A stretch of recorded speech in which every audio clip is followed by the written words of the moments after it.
Hello friends, welcome back our YouTube channel. हमारी चल रही थी क्लास 10th की मैथमेटिक्स चैप्टर नंबर 4 स्टार्ट करेंगे आज नए चैप्टर के साथ। चैप्टर नंबर 4 है हमारे पास दो चरणों वाले रैखिक समीकरण व असमीकाएँ, linear equation and inequalities two variable, यानी ऐसी समीकरण, ऐसे रैखिक समीकरण जिसके अंदर दो चर होते हैं। पहले बात करते हैं हम चर क्या होते हैं। चर ऐसे नंबर्स या ऐसे पॉइंट या ऐसी डिजिट जिनकी क्वेश्चन या कंडीशन के हिसाब से नंबर्स वैल्यू चेंज होती है। जैसे कि दो समीकरण है, a + 4 = 0, दूसरा है a + 8 = 0। इसके हिसाब से a की वैल्यू हमारे पास -4 है और इसके हिसाब से a की वैल्यू हमारे पास -8 है। तो दोनों क्वेश्चनों में a की वैल्यू क्या होगी? चेंज। a वेरिएबल एक ही है, इंग्लिश अल्फ़ाबेट एक ही है, लेकिन क्वेश्चन के हिसाब से दोनों की वैल्यू क्या होगी? चेंज। तो इस समीकरण या इस एक इक्वेशन में हमारे जो चर आएंगे, वेरिएबल आएंगे, वो दो आएंगे। जैसे कि हो जाएगा x + y = 4, a + b = 3, alpha + beta = 2। यानी वेरिएबल जो ऐसे पॉइंट्स है, ऐसे जो संख्या है, उनकी संख्या हमारे पास कितनी आएगी? 2। तो क्वेश्चन की कंडीशन के अनुसार उनकी वैल्यू क्या होती है? चेंज। उनको चर बोलते हैं। तो हर क्वेश्चन के अनुसार अलग अलग वैल्यू शो करते हैं, उनको चर।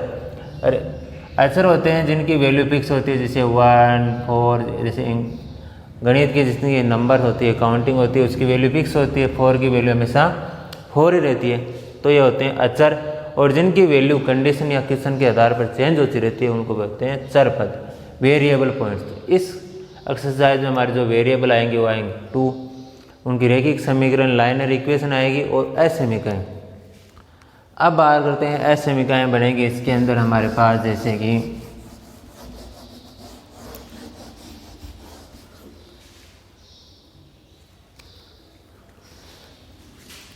a1x + b1y + c1 = 0। दूसरी बन जाए हमारे पास a2x + b2y + c2 = 0। यहाँ a1, b1 और c1 ये क्या है? हमारे पास चर पद है, यानी a + b अचर पद है, जिसकी वैल्यू हमारे पास क्या रहेगी? फिक्स। जैसे a की वैल्यू 5x + 4y + 6 ऐसे है। तो x और y तो क्या हमारे पास? चर पद, जिसकी वैल्यू कंडीशन या क्वेश्चन के हिसाब से चेंज होती रहेगी। लेकिन a1, b1 या c1, a2, b2 और c2 की वैल्यू हमारे पास क्या रहेगी? फिक्स रहेगी क्वेश्चन के हिसाब से। तो a1, b1 और c1, a2, b2 और c2 इनकी वैल्यू फिक्स रहेगी क्वेश्चन के हिसाब से। तो फिक्स रहेगी तो इनकी वैल्यू हो जाएगी हमारे पास वास्तविक संख्या। ये हमारे पास क्या बन गई? वास्तविक संख्या, रेशनल नंबर हमारे पास बन गई है। रेशनल नंबर, वास्तविक संख्या हमारे पास है, क्योंकि इनकी वैल्यू क्वेश्चन में फिक्स दी रहती है। अब इसकी जो हमारे प्रश्नावली है, इसमें इनकी कंडीशन देखनी है, जो इक्वेशन बनेगी उनकी स्थिति देखनी है कि इनकी वैल्यू क्या आएगी, अलग अलग आएगी, एक आएगी, क्या अनंत आएगी या आएगी नहीं।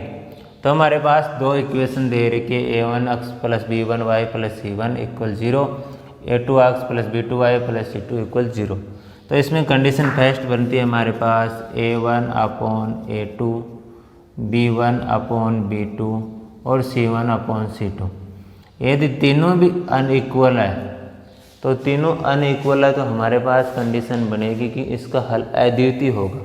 इसमें c1/c2 को हम नहीं लेते, क्योंकि c1 और c2 पहले से ही अलग अलग रहती है।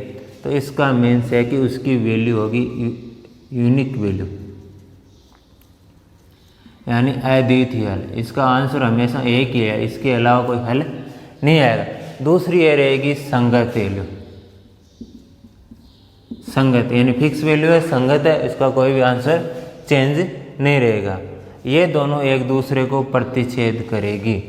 यदि इस प्रकार की कोई दो लाइन है तो वो एक दूसरे को इंसेक्टिंग यानी प्रतिच्छेद करेगी, जिसकी वैल्यू क्या हो? अद्वितीय, यूनिक हल हो, और a1/a2, b1/b2 दोनों अलग अलग हो, तो उसका आंसर अद्वितीय यानी एक फिक्स आंसर आएगा, संगत होगी, और इंसेक्टिंग यानी एक दूसरे को प्रतिच्छेद करेगी। दूसरी हमारे पास कंडीशन आती है, वो आती है a1/a2 equal B1/B2 not equal C1/C2। इस कंडीशन के अंदर इसके नो आंसर, नो सॉल्यूशन होगा, कोई भी सॉल्यूशन इसका नहीं होगा। इस कंडीशन के अंदर नो सॉल्यूशन होगा और ये होगी हमारे पास असंगत, जिसकी कोई भी संगति नहीं होगी, किसी प्रकार एक दूसरे से संगति नहीं करेंगे। तीसरी बात ये हमारे पास ये होगी पैरेलल, यानी एक दूसरे के समांतर। ऐसी लाइनें एक दूसरे के क्या होगी, समांतर होगी। A1/A2 equal B1/B2 not equal C1/C2। यदि ऐसी कंडीशन बने तो उसका कोई भी आंसर नहीं होगा, असंगत होगा। तीसरी बात ये दोनों लाइनें क्या होगी, समांतर, पैरेलल होगी। तीसरी कंडीशन बनती है हमारे पास A1/A2 equal B1/B2 equal C1/C2।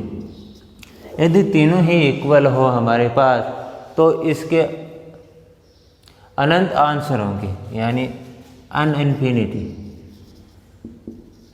Solution, अनंत आंसर होंगे, असीमित आंसर, उत्तर जिसके अलग अलग आंसर निकलेंगे उसका कोई मतलब नहीं है। दूसरी ये लाइन होगी हमारे पास असंगत, संगत। ये लाइनें क्या होगी हमारे पास, क्योंकि आंसर क्या है, अलग अलग निकलेगा तो यह हमारे पास क्या बन जाएगी, संगत, लेकिन इसके आंसर क्या निकलेंगे, अलग अलग निकलेंगे। यह आप कह रहे तीनों लाइनों की थ्योरी। ये हमारे पास क्वेश्चन 4.1 का फर्स्ट क्वेश्चन है कि हमें बताने की उसकी स्थिति क्या है, कॉन्सिडेंस है या अनकॉन्सिडेंस है। संगत को बोलते हैं कॉन्सिडेंस, C1 या असंगत को अनकॉन्सिडेंट। तो हमें यही प्रूव करना है कि कंसिडर है, उसकी वैल्यू अद्वितीय होगी, असीमित होगी, नो सॉल्यूशन होगा, यही हमें चेक करना है। ये तो रही इसकी जनरल बात। अब आगे बात करते हैं तो इसमें आता है हमारे पास ग्राफीय विधि से। तो ग्राफ विधि से हम इसको सोल्व करने हैं तो हमें ऐसे कोई कंडीशन देते कि 5x1 + 4y = 0। तो हम x और y की वैल्यू निकाल के हम उसको ग्राफ के अंदर दर्शा देंगे। ये लाइन इधर से जाएगी या ये लाइन इधर से जाएगी। वो कैसे डिस्कशन करेंगे हम आगे करेंगे। यह आपका 4th चैप्टर का जनरल इंट्रो था।